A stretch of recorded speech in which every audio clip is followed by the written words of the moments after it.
અને એક બાદ એક ઇન્ટરેસ્ટિંગ નંબર્સ જે છે તે આપણને જોવા મળી રહ્યા છે અને વધુ એક ખાસ કંપની સિગ્નિટી ટેક જેના નંબર સામે આવતા જોવા મળ્યા છે. આવક વધી છે ડેફિનેટલી, પણ માર્જિન્સને નફાને અસર એક આવી છે, તો એના ઉપર વધુ વાતચીત કરીએ. આપણી સાથે સિग्निटी टेक ना CFO कृष्णन वेंकटाचार्य અત્યારે આપણી સાથે જોડાઈ રહ્યા છે. सरजी गुड आफ्टरनून और बहुत बहुत स्वागत है आपका CNBC बाजार पर. एंड फर्स्ट ऑफ ऑल तो हम ओवरऑल नंबर्स के ऊपर ही कमेंट्स करना चाहेंगे. कैसे देख रहे हैं सर आप नंबर्स? ऑब्वियसली पूरे सेक्टर को मार्जिन्स को लेकर एक कंसर्न ज़रूर है इस बार. सारे नंबर्स हमने जो देखे उसमें आपके यहाँ पर भी मार्जिन्स में, एबिटा मार्जिन्स में थोड़ा सा एक असर आता हुआ दिख रहा है. So let's start with that sir. या हमारा नंबर्स के हिसाब से देखें तो टॉप लाइन में 38% ग्रोथ हुआ ईयर ऑन ईयर कंपेयर करें तो. ये साल तो हम लोग मानते हैं कि एक ग्रोथ ईयर है. ग्रोथ ईयर में थोड़ा बहुत मार्जिन का कॉम्प्रोमाइज करना पड़ता. 2017 से लेके 20 तक देखे तो average growth has been at about 8% in the top line and we stabilised the EBITDA at about 15%. ये साल का पैंडेमिक में जो हुआ सबको बिजनेस का नुकसान हुआ, फोकसिंग ऑन एक एक सेक्टर में रहने से.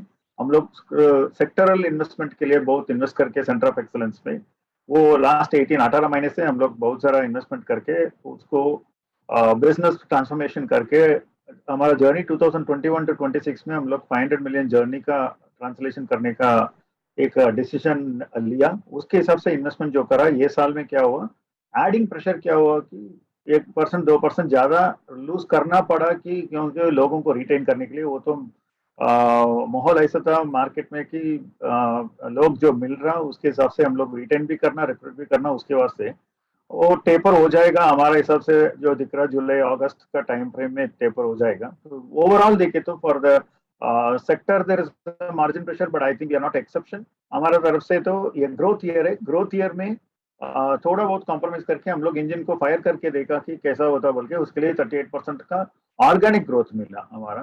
तो अच्छा ही लग रहा हम लोगों को कि अभी हमारा इन्वेस्टमेंट्स पूरा यील्ड हो रहा. तो उसके हिसाब से हम लोग अभी स्टेबलाइज करके वापस आते.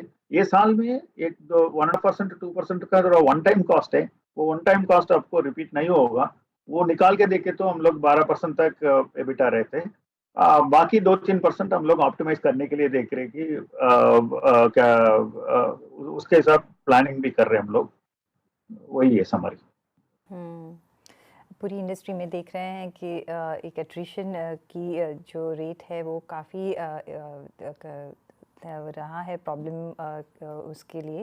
लेकिन एक दूसरा देखें तो आपने एक बिजनेस एक्विजिशन का भी बोर्ड से अप्रूवल मिल गई है, अपरा डिजिटल. इस एक्विजिशन से क्या फ़ायदा होगा कंपनी को और किसमें कौन से वर्टिकल में, कौन से सेक्शन में ये काम करता है अपरा टेक्नोलॉजी डिजिटल, आप जिसको आप एक्वायर कर रहे हैं? वो बोर्ड ने सही बोला आप. बोर्ड ने अप्रूवल दिया अक्वायर करने के लिए. हम लोग 100% एक्विजिशन कर रहे हैं अपरा डिजिटल को. ये लाइन कैसा होता है बोलते company digital transformation company is into AI and ML in terms of and data analytics sector में है.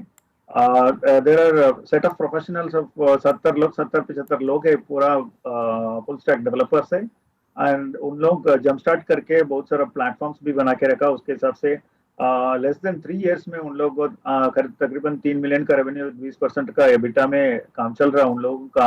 मगर मोर देन रेवेन्यू के हिसाब से हमारा जो एंटिटीज है, पूरा एंटिटीज में हमारा digital journey in terms of digital assurance and digital data transformation आएगा. तो बहुत सारा क्लाइंट में बजट है और हमारा कॉम्प्लीमेंटिंग स्ट्रेंथ होता है उसके हिसाब से. तो ये उन लोग हार्डकोर डेवलपर्स है.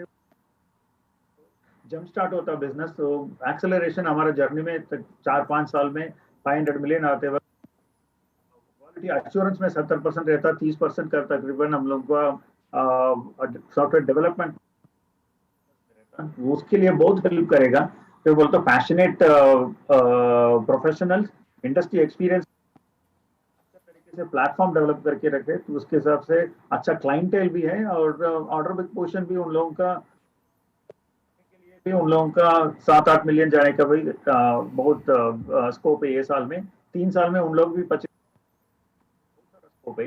हम लोग वैल्यू प्रोपोजिशन देखिए उसके हिसाब से लिया. तो ये हमारा लाइन ऑफ थिंकिंग और line of transformation business 500 million journey में उसमें अच्छा फिट होता, उसके लिए हम लोग ये कंपनी एक्वायर किया।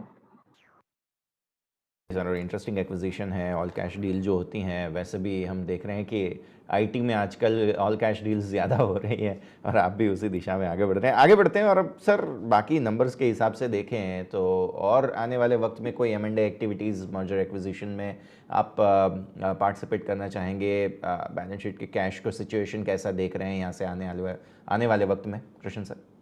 अच्छा ही है ये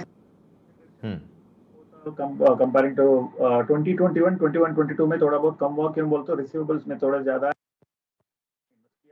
और थोड़ा बहुत खर्चा करना पड़ा कि फॉर रिटेंशन हिसाब से हम लोग तकरीबन अबाउट 225 करोड़ ऑफ कैश है हमारे पास।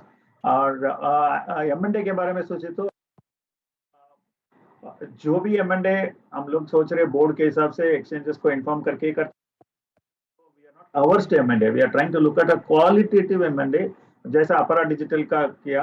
हम लोग बहुत सोचने के बाद, इतना फिल्टरिंग करने के बाद लिया कि वैल्यू एडिशन होना चाहिए, हम लोग को कॉम्प्लीमेंटिंग होना चाहिए, क्रॉस सेलिंग अपसेलिंग होना चाहिए।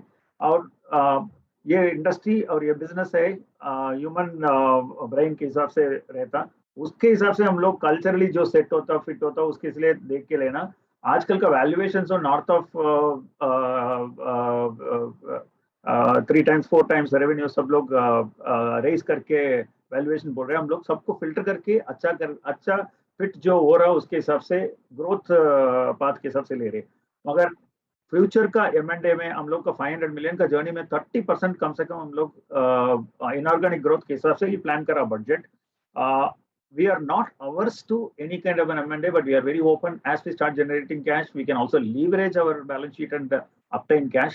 उसके हिसाब से M&A तो रहता हमारे पास, but it will be like we are trying to look at niche space like something on the cyber security, digital and other areas which we are trying to look at it here.